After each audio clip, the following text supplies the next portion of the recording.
सभी श्रोताओं को मेरा नमस्कार। मैं सचिन केवल आप सभी का स्वागत करता हूं द एग्जाम इन लाइफ पर। और आज हम पढ़ने जा रहे हैं भगत सिंह की एक पुस्तक मैं नास्तिक क्यों हूं। यह लेख भगत सिंह ने जेल में रहते हुए लिखा था और यह 27 सितंबर 1931 को लाहौर के अखबार द पीपल में प्रकाशित हुआ। इस लेख में भगत सिंह ने ईश्वर की उपस्थिति पर अनेक तर्कपूर्ण सवाल खड़े किए हैं और इस संसार के निर्माण, मनुष्य के जन्म, मनुष्य के मन में ईश्वर की कल्पना के साथ साथ संसार में मनुष्य की दीनता, उसके शोषण, दुनिया में व्याप्त अराजकता और वर्ग भेद की स्थिति का भी विश्लेषण किया है। यह भगत सिंह के लेखन के सबसे चर्चित हिस्सों में रहा है। स्वतंत्रता सेनानी बाबा रणधीर सिंह 1930 से 31 के बीच लाहौर के सेंट्रल जेल में कैद थे। वे एक धार्मिक व्यक्ति थे जिन्हें यह जानकर बहुत कष्ट हुआ कि भगत सिंह का ईश्वर पर विश्वास नहीं है। वे किसी तरह भगत सिंह की कालकोठरी में पहुंचने में सफल हुए और उन्हें ईश्वर के अस्तित्व पर यकीन दिलाने की कोशिश की। असफल होने पर बाबा ने नाराज होकर कहा, प्रसिद्धि से तुम्हारा दिमाग खराब हो गया है और तुम अहंकारी बन गए हो, जो कि एक काले पर्दे की तरह तुम्हारे और ईश्वर के बीच खड़ी है। इस टिप्पणी के जवाब में ही भगत सिंह ने यह लेख लिखा था। एक नया प्रश्न उठ खड़ा हुआ है, क्या मैं किसी अहंकार के कारण सर्वशक्तिमान, सर्वव्यापी व सर्वज्ञानी ईश्वर के अस्तित्व पर विश्वास नहीं करता हूँ? मेरे कुछ दोस्त शायद ऐसा कहकर मैं उन पर बहुत अधिकार नहीं जमा रहा हूँ, मेरे साथ अपने थोड़े से संपर्क में इस निष्कर्ष पर पहुंचने के लिए उत्सुक है कि मैं ईश्वर के अस्तित्व को नकार कर कुछ जरूरत से ज्यादा आगे जा रहा हूँ और मेरे घमंड ने कुछ हद तक मुझे इस अविश्वास के लिए उकसाया है। मैं ऐसी कोई सेखी नहीं बघारता कि मैं मानवीय कमजोरियों से बहुत ऊपर हूँ। मैं एक मनुष्य हूँ और इससे अधिक कुछ भी नहीं। कोई भी इससे अधिक होने का दावा नहीं कर सकता। यह कमजोरी मेरे अंदर भी है। अहंकार भी मेरे स्वभाव का अंग है। अपने कॉमरेडों के बीच मुझे निरंकुश कहा जाता है। यहाँ तक कि मेरे दोस्त श्री बटुकेश्वर दत्त भी मुझे कभी कभी ऐसा कहते हैं। कई मौकों पर स्वेच्छाचारी कह मेरी निंदा भी की गई। कुछ दोस्तों को शिकायत है और गंभीर रूप से कि मैं अनचाहे ही अपने विचार उन पर थोपता हूँ और अपने प्रस्तावों को मनवा लेता हूँ। यह बात कुछ हद तक सही है, इससे मैं इनकार नहीं करता। इससे अहंकार कहा जा सकता है। जहां तक अन्य प्रचलित मतों के मुकाबले हमारे अपने मत का सवाल है, मुझे निश्चय ही अपने मत पर गर्व है, लेकिन यह व्यक्तिगत नहीं है। ऐसा हो सकता है कि यह केवल अपने विश्वास के प्रति न्यायोचित गर्व हो और इसको घमंड नहीं कहा जा सकता। घमंड तो स्वयं के प्रति अनुचित गर्व किया दिखता है। क्या यह अनुचित गर्व है जो मुझे नास्तिकता की ओर ले गया, अथवा इस विषय पर खूब सावधानी से अध्ययन करने और उस पर खूब विचार करने के बाद मैंने ईश्वर पर अविश्वास किया? मैं यह समझने में पूरी तरह असफल रहा हूं कि अनुचित गर्व और व्यर्थ अभिमान किस तरह किसी व्यक्ति के ईश्वर में विश्वास करने के रास्ते में रोड़ा बन सकता है। किसी वास्तव में महान व्यक्ति की महानता को मैं मान्यता न दूं। यह तभी हो सकता है कि जब मुझे थोड़ा सा ऐसा श्रेय प्राप्त हो गया हो जिसके या तो मैं योग्य नहीं हूं या मेरे अंदर वे गुण नहीं है जो इसके लिए आवश्यक है। यहां तक तो समझ में आता है, लेकिन यह कैसे हो सकता है कि एक व्यक्ति जो ईश्वर में विश्वास रखता हो सहसा अपने व्यक्तिगत अहंकार के कारण उसमें विश्वास करना बंद कर दें? दो ही रास्ते संभव है, या तो मनुष्य अपने को ईश्वर का प्रतिद्वंदी समझने लगे या फिर वह स्वयं को ही ईश्वर मानना शुरू कर दे। इन दोनों ही अवस्थाओं में वह सच्चा नास्तिक नहीं बन सकता। पहली अवस्था में तो वह अपने प्रतिद्वंदी के अस्तित्व को नकारता ही नहीं है। दूसरी अवस्था में वह एक ऐसी चेतना के अस्तित्व को मानता है जो पर्दे के पीछे से प्रकृति की सभी गतिविधियों का संचालन करती है। मैं तो उस शक्तिमान परम आत्मा के अस्तित्व से ही इनकार करता हूँ। यह अहंकार नहीं है जिसने मुझे नास्तिकता के सिद्धांत को ग्रहण करने के लिए प्रेरित किया। मैं न तो एक प्रतिबंधी हूँ, न ही एक अवतार और न ही एक स्वयं परमात्मा। इस अभियोग को अस्वीकार करने के लिए आइए तथ्यों पर गौर करें। मेरे इन दोस्तों के अनुसार दिल्ली बम केस और लाहौर षड्यंत्र केस के दौरान मुझे जो अनावश्यक श्रेय मिला है, शायद उस कारण मैं व्यर्थ अभिमानी हो गया हूँ। मेरा नास्तिकतावाद कोई अभी हाल ही की उत्पत्ति नहीं है। मैंने तो ईश्वर पर विश्वास करना तब छोड़ दिया था जब मैं एक अप्रसिद्ध नौजवान था। कम से कम एक कॉलेज का विद्यार्थी तो ऐसे किसी अनुचित अहंकार को नहीं पाल पोस सकता जो उसे नास्तिकता की ओर ले जाए। यद्यपि मैं कुछ अध्यापकों का चहेता था तथा कुछ अन्य को मैं अच्छा नहीं लगता था, पर मैं कभी भी बहुत मेहनती अथवा पढ़ाकू विद्यार्थी नहीं रहा। अहंकार जैसी भावना में फंसने का कोई मौका ही न मिल सका। मैं तो एक बहुत ही लज्जालु स्वभाव का लड़का था जिसकी भविष्य के बारे में कुछ निराशावादी प्रकृति थी। मेरे बाबा जिनके प्रभाव में मैं बड़ा हुआ एक रूढ़िवादी आर्य समाजी है। एक आर्य समाजी और कुछ भी हो, नास्तिक नहीं होता। अपनी प्राथमिक शिक्षा पूरी करने के बाद मैंने डीएवी स्कूल लाहौर में प्रवेश लिया और पूरे 1 साल उसके छात्रावास में रहा। वहां सुबह और शाम की प्रार्थना के अतिरिक्त मैं घंटों गायत्री मंत्र जपा करता था। उन दिनों में पूरा भक्त था।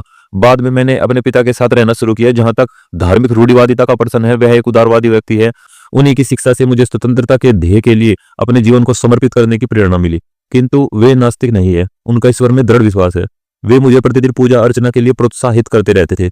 इस प्रकार से मेरा पालन पोषण हुआ। ऐसे योग आंदोलन के दिनों में राष्ट्रीय कॉलेज में प्रवेश लिया। यहाँ आकर ही मैंने सारी धार्मिक समस्याओं, यहाँ तक कि ईश्वर के अस्तित्व के बारे में उदारपूर्वक सोचना, विचारना तथा उसकी आलोचना करना शुरू किया। पर अभी भी मैं पक्का आस्तिक था। उस समय तक मैं अपने लंबे बाल रखता था। यद्यपि मुझे कभी भी सिख या अन्य धर्मों की पौराणिकता और सिद्धांतों में विश्वास न हो सका, किंतु मेरी ईश्वर के अस्तित्व में दृढ़ निष्ठा थी। बाद में मैं तो क्रांतिकारी पार्टी से जुड़ा। वहां जिस पहले नेता ने मेरा संपर्क हुआ, वह तो पक्का विश्वास न होते हुए भी ईश्वर के अस्तित्व को नकारने का साहस ही नहीं कर सके थे। ईश्वर के बारे में मेरे हठपूर्वक पूछते रहने पर वे कहते थे, जब इच्छा हो तब पूजा कर लिया करो। यह नास्तिकता है जिसमें साहस का अभाव है। दूसरे नेता जिनके मैं संपर्क में आया, वे पक्के श्रद्धालु आदरणीय कॉमरेड सचिंद्र सान्याल आजकल काकोरी षड्यंत्र केस के सिलसिले में आजीवन कारावास भोग रहे हैं। उनकी पुस्तक बंदी जीवन ईश्वर की महिमा का जोर शोर से गान है। उन्होंने उसमें ईश्वर के ऊपर प्रशंसा के पुष्प रहस्यात्मक वेदांत के कारण बरसाए हैं। 28 जनवरी 1925 को पूरे भारत में जो द रिवोल्यूशनरी क्रांतिकारी पर्चा बांट गया था, वह उन्हीं के बौद्धिक भ्रम का परिणाम है। उसमें सर्वशक्तिमान और उनकी लीला एवं कार्यों की प्रशंसा की गई है। मेरा ईश्वर के प्रति अविश्वास का भाव क्रांतिकारी दल में भी प्रस्फुटित नहीं हुआ। काकोरी के सभी 4 शहीदों ने अपने अंतिम दिन भजन प्रार्थना में गुजारे थे। राम प्रसाद बिस्मिल एक रूढ़िवादी आर्य समाजी थे। समाजवाद तथा साम्यवाद में अपने वृहद अध्ययन के बावजूद राजेंद्र लहड़ी उपनिषद और गीता के श्लोकों का उच्चारण कर अपनी अभिलाषा को दबा न सके। मैंने उन सब में सिर्फ एक ही व्यक्ति को देखा जो कभी प्रार्थना नहीं करता था और कहता था, सृदन शास्त्र मनुष्य की दुर्बलता अथवा ज्ञान के सीमित होने के कारण उत्पन्न होता है। वह भी आजीवन निर्वासन की सजा भोग रहा है, परंतु उसने ईश्वर के अस्तित्व को नकारने की कभी हिम्मत नहीं की। इस समय तक मैं केवल एक रोमांटिक आदर्शवादी क्रांतिकारी था। अब तक हम दूसरों का अनुसरण करते थे, अब अपने कंधों पर जिम्मेदारी उठाने का समय आ गया था। यह मेरे क्रांतिकारी जीवन का एक निर्णायक बिंदु था। अध्ययन की पुकार मेरे मन के गलियारों में गूंज रही थी। विरोधियों द्वारा रखे गए तर्कों का सामना करने योग्य बनने के लिए अध्ययन करो।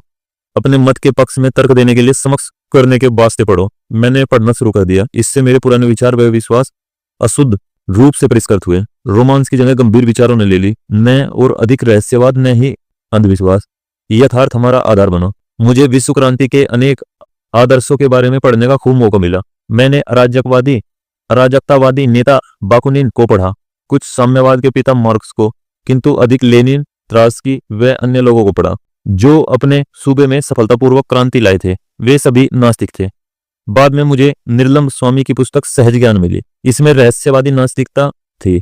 1926 के अंत तक मुझे इस बात पर विश्वास हो गया कि एक सर्वशक्तिमान परम आत्मा की बात, जिसने ब्रह्मांड का सृजन, दिग्दर्शन और संचालन किया है, वह एक कोरी बकवास है। मैंने अपने इस अविश्वास को प्रदर्शित किया। मैंने इस विषय पर अपने दोस्तों से बहस की। मैं एक घोषित नास्तिक हो चुका था। मई 1927 में मैं लाहौर में गिरफ्तार हुआ। रेलवे पुलिस हवालात में मुझे 1 महीना काटना पड़ा। पुलिस अफसरों ने मुझे बताया कि मैं लखनऊ में था जब वहां काकोरी दल का मुकदमा चल रहा था, कि मैंने उन्हें छुड़ाने की किसी योजना पर बात की थी, कि उनकी सहमति पाने के बाद हमने कुछ बम प्राप्त किए हैं, कि 1927 में सादरा के अवसर पर उन बमों में से एक परीक्षण के लिए भीड़ में फेंका गया था, कि यदि मैं क्रांतिकारी दल की गतिविधियों पर प्रकाश डालने वाला एक वक्तव्य दे दूं तो मुझे गिरफ्तार नहीं किया जाएगा, और इसके विपरीत मुझे अदालत में मुखबिर की तरह पेश किए बगैर रिहा कर दिया जाएगा और इनाम दिया जाएगा। मैं इस प्रस्ताव पर हंसा। यह सब बेकार की बात थी। हम लोगों की भांति विचार रखने वाले अपने निर्दोष जनता पर बम नहीं फेंका करते। एक दिन सुबह सीआईडी के वरिष्ठ अधिकारी श्री न्यूमन ने कहा कि यदि मैंने वैसा वक्तव्य नहीं दिया तो मुझ पर काकोरी केस से संबंधित विद्रोह छेड़ने के षड्यंत्र तथा सहादरा उपद्रव के में क्रूर हत्याओं के लिए मुकदमा चलाने पर बाध्य हो गए, और कि उनके पास मुझे सजा दिलाने व फांसी पर लटकाने के लिए उचित प्रमाण है। उसी दिन से कुछ पुलिस अफसरों ने मुझे नियम से दोनों समय ईश्वर की स्तुति करने के लिए फुसलाना शुरू किया, और अब मैं एक नास्तिक था। मैं स्वयं के लिए यह बात तय करना चाहता था कि शांति या आनंद के दिनों में ही मैं नास्तिक होने का दम भरता हूँ, या ऐसे कठिन समय में भी मैं उन सिद्धांतों पर अड़िग रह सकता हूँ। बहुत सोचने के बाद मैंने निश्चय किया कि किसी भी तरह ईश्वर पर विश्वास तथा प्रार्थना मैं नहीं कर सकता। नहीं मैंने एक क्षण के लिए भी की। यह असली परीक्षण था और मैं सफल हो गया। अब मैं एक पक्का अविश्वासी था, तब से लगातार हूँ। इस परीक्षण पर खरा उतरना आसान काम न था। विश्वास कष्टों को हल्का कर देता है, यहाँ तक कि उन्हें सुखकर बना सकता है। ईश्वर में मनुष्य का अत्यधिक सांत्वना देने वाला एक आधार मिल जाता है। उसके बिना मनुष्य को अपने ऊपर निर्भर करना पड़ता है। तूफान और झंझावत के बीच अपने पांवों पर खड़ा रहना कोई बच्चों का खेल नहीं। परीक्षा की इन घड़ियों में अहंकार यदि है तो भाप बनकर उड़ जाता, और मनुष्य अपने विश्वास को ठुकराने का साहस न कर पाता। यदि ऐसा करता है तो इससे यह निष्कर्ष निकलता है कि उसके पास सिर्फ अहंकार नहीं वरन कोई अन्य शक्ति है। आज बिल्कुल वैसी ही स्थिति है। निर्णय का पूरा पता है। एक सप्ताह के अंदर ही यह घोषित हो जाएगा कि मैं अपना जीवन एक ध्येय पर न्यौछावर करने जा रहा हूँ। इस विचार के अतिरिक्त और क्या सांत्वना हो सकती है। ईश्वर में विश्वास रखने वाला हिंदू पुनर्जन्म पर राजा होने की आशा कर सकता है। एक मुसलमान और ईसाई स्वर्ग में व्याप्त समृद्धि के आनंद की तथा अपने कष्टों और बलिदान के लिए पुरस्कार की कल्पना कर सकता है। किंतु मैं क्या आशा करूंगा? मैं जानता हूं कि जिस क्षण रस्सी का फंदा मेरी गर्दन पर लगेगा और मेरे पैरों के नीचे से तख्ता हटेगा, वह पूर्ण विराम होगा, वह अंतिम क्षण होगा। मैं और मेरी आत्मा सब वहीं समाप्त हो जाएगी, आगे कुछ न रहेगा। एक छोटी सी जूझती हुई जिंदगी जिसकी कोई ऐसी गौरवशाली परिणति नहीं है, मैं अपने में स्वयं एक पुरस्कार होगी।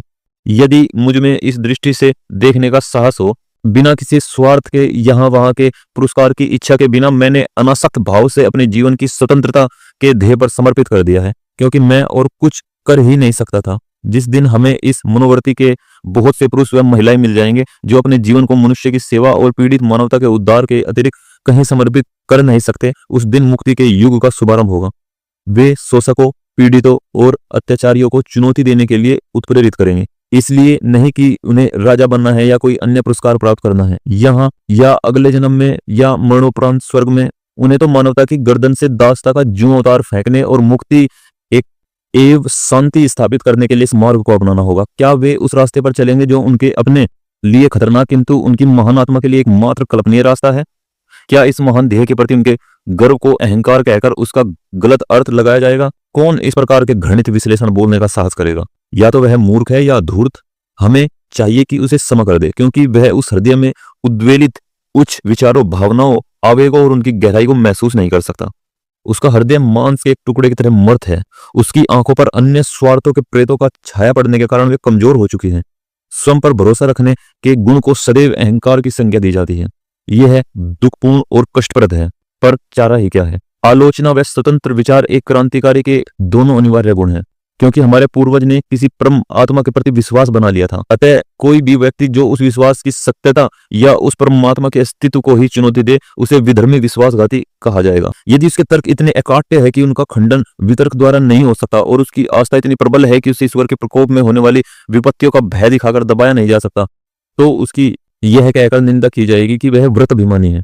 यह मेरा अहंकार नहीं था जो मुझे नास्तिकता की ओर ले गया। मेरे तर्क का तरीका संतोषप्रद सिद्ध होता है या नहीं, इसका निर्णय मेरे पाठकों को करना है, मुझे नहीं। कि मैं जानता हूं कि ईश्वर पर विश्वास ने आज मेरा जीवन आसान और मेरा बोझ हल्का कर दिया होता। उस पर मेरे अविश्वास ने सारे वातावरण को अत्यंत सूक्ष्म बना दिया है। थोड़ा सा रहस्यवाद इसे कभी कवित्व में बना सकता है, किंतु मेरे भाग्य को किसी उन्माद का सहारा नहीं चाहिए। मैं यथार्थवादी हूं। मैं अंत प्रकृति पर विवेक की सहायता से विजय चाहता हूं। इस ध्येय में मैं सदैव सफल नहीं हुआ हूं। प्रयास करना मनुष्य का कर्तव्य है। सफलता तो संयोग तथा वातावरण पर निर्भर है। कोई भी मनुष्य जिसमें तनिक भी विवेक शक्ति है, वह अपने वातावरण को तार्किक रूप से समझना चाहेगा। जहां सीधा प्रमाण नहीं है, वहां सर्दन शास्त्र का महत्व है। जब हमारे पूर्वजों ने फुर्सत के समय विश्व के रहस्य को, इस भूत, वर्तमान और भविष्य को, इसके क्यों और कहां से के प्रश्न को समझने का प्रयास किया, तो सीधे परिणामों के कठिन अभाव में हर व्यक्ति ने इन प्रश्नों को अपने ढंग से हल किया।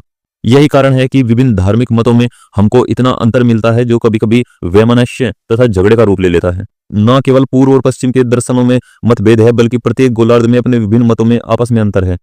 पूर्व में धर्मों में इस्लाम तथा हिंदू धर्म में जरा भी अनुरूपता नहीं है। भारत में ही बौद्ध तथा जैन धर्म उस ब्राह्मणवाद से बहुत अलग है, जिसमें स्वयं आर्य समाज व सनातन धर्म जैसे विरोधी मत पाए जाते हैं। पुराने समय का एक स्वतंत्र विचारक चार्वाक है। उसने ईश्वर को पुराने समय में ही चुनौती दी थी।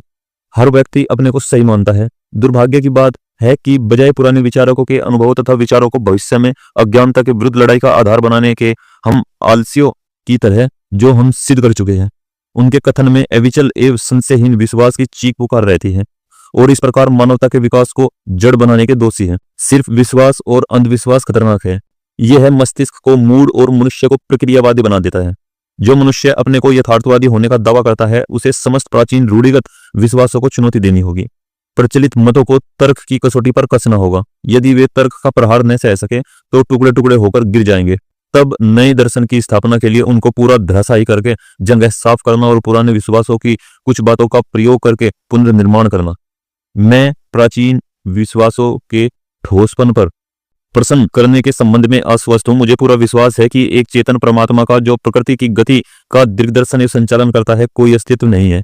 हम प्रकृति में विश्वास करते हैं और समस्त प्रगतिशील आंदोलन का ध्येय मनुष्य द्वारा अपनी सेवा के लिए प्रकृति पर विजय प्राप्त करना मानते हैं। इसको दिशा देने के पीछे कोई चेतन शक्ति नहीं है। यही हमारा दर्शन है। हम आस्तिकों के कुछ प्रश्न करना चाहते हैं। यदि आपका विश्वास है कि एक सर्वशक्तिमान, सर्वव्यापक एवं सर्वज्ञानी ईश्वर है जिसने विश्व की रचना की है, तो कृपया करके मुझे यह बताइए कि उसने यह रचना क्यों की। कष्टों और संतापों से पूर्ण दुनिया, असंख्य दुखों के शाश्वत अनंत गठबंधनों से ग्रसित एक भी व्यक्ति तो पूरी तरह संतुष्ट नहीं है। कृपया यह न कहे कि यही उसका नियम है। यदि वह किसी नियम से बंधा है तो वह सर्वशक्तिमान नहीं है। वह भी हमारी तरह ही नियमों का दास है। कृपा करके यह भी न कहे कि यह उसका मनोरंजन है। नीरो ने बस एक रोम जलाया, उसने बहुत थोड़ी संख्या में लोगों की हत्या की थी। उसने तो बहुत थोड़ा दुख पैदा किया अपने पूर्ण मनोरंजन के लिए। और उसका इतिहास में क्या स्थान है? उसे इतिहासकार किस नाम से बुलाते हैं? सभी विषैले विश्लेषण उस पर बरसाए जाते हैं। पन्ने उसकी निंदा के वाक्यों से काले पुते हैं, भर्त्सना करते हैं। नीरो एक हृदयहीन, निर्दयी, दुष्ट, एक चंगेज खान ने अपने आनंद के लिए कुछ हजार जानें ली थी और आज हम उसका नाम घृणा से करते हैं। तब किस प्रकार तुम अपने ईश्वर को न्यायोचित ठहराते हो? वह शाश्वत नीरो का जो हर दिन, हर घंटे, हर मिनट असंख्य दुख देता रहा है और अभी भी दे रहा है। फिर भी तुम कैसे उसके दुष्कर्मों का पक्ष लेने की सोचते हो, जो चंगेज खां से प्रत्येक क्षण अधिक है? क्या यह सब बाद में इन निर्दोष, कष्ट सहने वालों को पुरस्कार और गलती करने वालों को दंड देने के लिए हो रहा है? ठीक है, तुम कब तक उस व्यक्ति को उचित ठहराते रहोगे जो हमारे शरीर पर घाव करने का साहस इसलिए करता है कि बाद में मुलायम और आरामदायक मलहम लगाएगा? ग्लैडिएटर संस्था के व्यवस्थापक कहां तक उचित करते हैं कि एक भूखे खूंखार शेर के सामने मनुष्य को फेंक दो। यदि वह उससे जान बचा लेता है तो उसकी खूब देखभाल की जाएगी। इसलिए मैं पूछता हूं कि उस चेतन परम आत्मा ने इस विश्व और उसमें मनुष्य की रचना की है आनंद लूटने के लिए। तब उसमें और नीरो में क्या फर्क है? तुम मुसलमानों और ईसाइयों, तुम तो पुनर्जन्म में विश्वास नहीं करते। तुम तो हिंदुओं की तरह यह तर्क पेश नहीं करते कि प्रत्यक्ष निर्दोष व्यक्तियों के कष्ट उनके पुनर्जन्मों के फलों के कारण है। मैं तुमसे पूछता हूं कि उस सर्वशक्तिशाली ने शब्द द्वारा विश्व की उत्पत्ति के लिए 6 दिन तक क्यों परिश्रम किया और प्रत्येक दिन वह क्यों कहता रहा कि सब ठीक है? बुलाओ उसे आज, उससे पिछला इतिहास दिखाओ, उसे आज की परिस्थितियों का अध्ययन करने दो। हम देखेंगे कि वह क्या कहने का साहस करता है कि सब ठीक है। कारावास की काल कोठरियों से लेकर झोपड़पट्टियों की बस्तियों तक, भूख से तड़पते लाखों इंसान से लेकर उन शोषित मजदूरों से लेकर जो पूंजीवादी पिशाच द्वारा खून चूसने की प्रक्रिया का धैर्यपूर्वक निरुत्साह से देख रहे हैं, तथा उस मानव शक्ति की बर्बरता देख रहे हैं जिसे देखकर कोई भी व्यक्ति जिसे तनिक भी सहज ज्ञान है भय से सिहर उठेगा और अधिक उत्पादन की जरूरतमंद लोगों में बांटने की बजाय समुद्र में फेंक देना बेहतर समझने से लेकर राजाओं के उन महलों तक जिनकी नींव मानव की हड्डियों पर पड़ी है, उसको यह सब देखने दो और फिर कहे कि सब कुछ ठीक है। क्यों और कहां से? यही मेरा प्रश्न है। तुम चुप हो, ठीक है, तो मैं आगे चलता हूं। और तुम हिंदुओं, तुम कहते हो कि आज जो कष्ट भोग रहा है ये पुनर्जन्म के पापी है और आज के उत्पीड़क पिछले जन्मों के साधु पुरुष थे। अंत वे सत्ता का आनंद लूट रहे हैं। मुझे यह मानना पड़ता है कि आपके पूर्वज बहुत चालाक व्यक्ति थे। उन्होंने ऐसे सिद्धांत गढ़े जिनमें तर्क और अविश्वास के सभी प्रयासों को विफल करने की काफी ताकत है। न्याय शास्त्र के अनुसार दंड को अपराधी पर पड़ने वाले असर के आधार पर केवल 3 कारणों से उचित ठहराया जा सकता है। वे है प्रतिकार, भय तथा सुधार। आज सभी प्रगतिशील विचारकों द्वारा प्रतिकार के सिद्धांत की निंदा की जाती है। भयभीत करने के सिद्धांत का भी अंत वही है। सुधार करने का सिद्धांत ही केवल आवश्यक है और मानवता की प्रगति के लिए अनिवार्य है। इसका ध्येय अपराधी को योग्य और शांतिप्रिय नागरिक के रूप में समाज में दोबारा लौटना है। किंतु यदि हम मनुष्य को अपराधी मान भी ले तो ईश्वर द्वारा उन्हें दिए गए दंड की क्या प्रकृति है? तुम कहते हो कि वह उन्हें गाय, बिल्ली, पेड़, जड़ी बूटी या जानवर बनाकर पैदा करता है।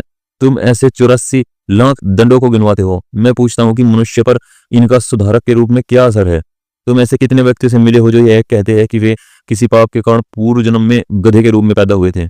एक भी नहीं। अपने पुराणों के उदाहरण न दो, मेरे पास तुम्हारी पौराणिक कथाओं के लिए कोई स्थान नहीं है। और फिर क्या तुम्हें पता है कि दुनिया में सबसे बड़ा पाप गरीब होना है? गरीबी एक अभिशाप है, यह एक दंड है। मैं पूछता हूं कि दंड प्रक्रिया में कहां तक प्रशंसा करे जो अनिवार्यत मनुष्य को और अधिक अपराध करने को बाध्य करे? क्या तुम्हारे ईश्वर ने यह नहीं सोचा था कि उसको भी ये सारी बातें मानवता द्वारा अकथनीय कष्टों को झेलने की कीमत पर अनुभव से सीखनी थी? तुम क्या सोचते हो किसी गरीब या अनपढ़ परिवार जैसे एक चमार या मेहतर के यहाँ पैदा होने पर इंसान का क्या भाग्य होगा? क्योंकि वह गरीब है इसलिए पढ़ाई नहीं कर सकता, वह अपने साथियों से तिरस्कृत एवं प्रत्यक्त रहता है जो ऊंची जाति में पैदा होने के कारण अपने को ऊंचा समझते हैं। उसका अज्ञान, उसकी गरीबी और उससे किया गया व्यवहार उसके हृदय को समाज के प्रति निष्ठुर बना देते हैं। यदि वह कोई पाप करता है तो उसका फल कौन भोगेगा? ईश्वर, वह स्वयं या समाज के मनीषी? और उन लोगों के दंड के बारे में क्या होगा जिन्हें दम्भी ब्राह्मणों ने जानबूझकर अज्ञानी बनाए रखा तथा जिनको तुम्हारी ज्ञान का पवित्र पुस्तक वेदों के कुछ वाक्य सुन लेने के कारण कान में पिघले हुए शीशे की धारा सहन करने की सजा भुगतनी पड़ी थी। यदि वे कोई अपराध करते हैं तो उसके लिए कौन जिम्मेदार होगा और उसका प्रहार कौन सहेगा? मेरे प्रिय दोस्तों, ये सिद्धांत विशेष अधिकार युक्त लोगों के आविष्कार है। मैं अपनी हथियाई हुई शक्ति, पूंजी तथा उच्चता को इन सिद्धांतों के आधार पर सही ठहराते हैं।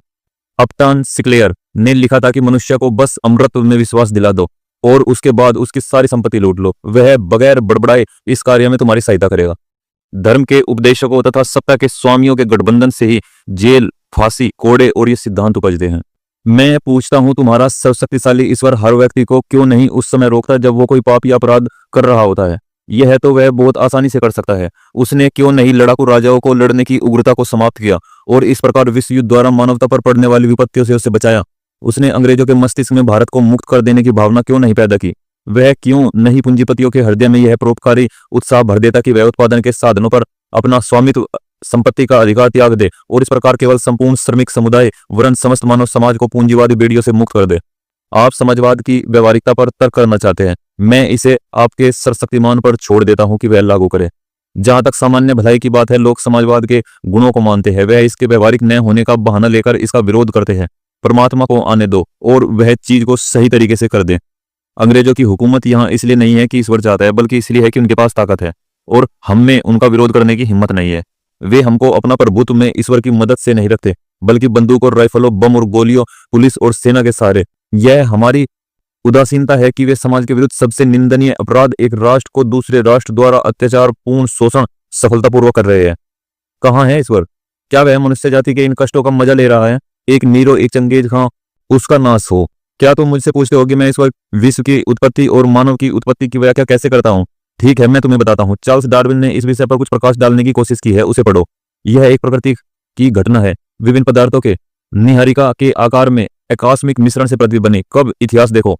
इसी प्रकार की घटना से जंतु पैदा हुए। एक लंबे दौर में मानव। डार्विन की जीव की उत्पत्ति पढ़ो और तदुपरांत सारा विकास मनुष्य द्वारा प्रकृति के लगातार विरोध और उस पर विजय प्राप्त करने की चेष्टा से हुआ है।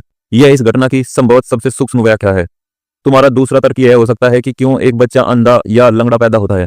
क्या यह उसके पुनर्जन्म में किए गए कार्यों का फल नहीं है? जीव विज्ञान विद्वानों ने इस समस्या का वैज्ञानिक समाधान निकाल लिया है। अवश्य ही तुम एक और बचकाना प्रश्न पूछ सकते हो, यदि ईश्वर नहीं है तो लोग उसमें विश्वास क्यों करने लगे? मेरा उत्तर सूक्ष्म और स्पष्ट है। जिस प्रकार वे प्रेतों और दुष्ट आत्माओं में विश्वास करने लगे, अंतर केवल इतना है कि ईश्वर में विश्वास विश्वव्यापी है और दर्शन अत्यंत विकसित। उसकी उत्पत्ति का श्रेय उन शोषकों की प्रतिमा को है। उसकी उत्पत्ति का श्रेय उन शोषकों की प्रतिभा को है जो परमात्मा के अस्तित्व का उपदेश देकर लोगों को अपना प्रभुत्व में रखना चाहते हैं तथा उनसे अपनी विशिष्ट स्थिति का अधिकार एवं अनुमोदन चाहते हैं। सभी धर्म, संप्रदाय, पंथ और ऐसी अन्य संस्थाएं अंत में निर्दयी और शोषक संस्थाओं, व्यक्तियों तथा वर्गों का समर्थक हो जाती है। राजा के विरुद्ध हर विद्रोह हर धर्म में सदा ही पाप रहा है।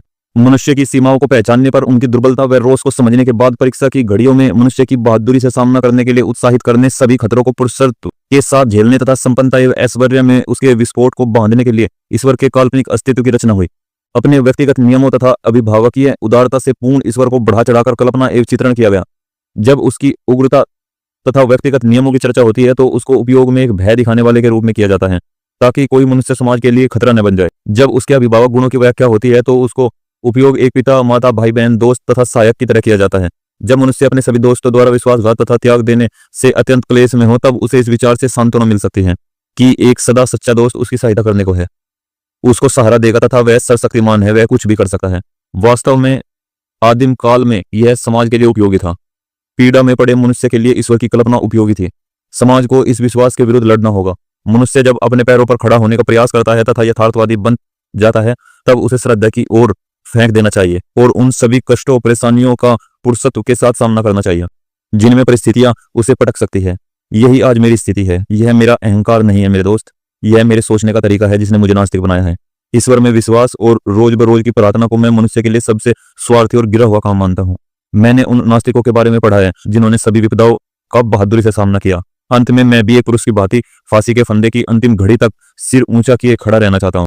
हमें देखना है कि मैं कैसे निभा पाता हूँ। मेरे एक दोस्त ने मुझसे प्रार्थना करने को कहा। जब मैंने उसे नास्तिक होने की बात बताई तो उसने कहा, अपने अंतिम दिनों में तुम विश्वास करने लगोगे। मैंने कहा, नहीं प्यारे दोस्त, ऐसा नहीं होगा। मैं इसे अपने लिए अपमानजनक और भ्रष्ट होने की बात समझता हूँ।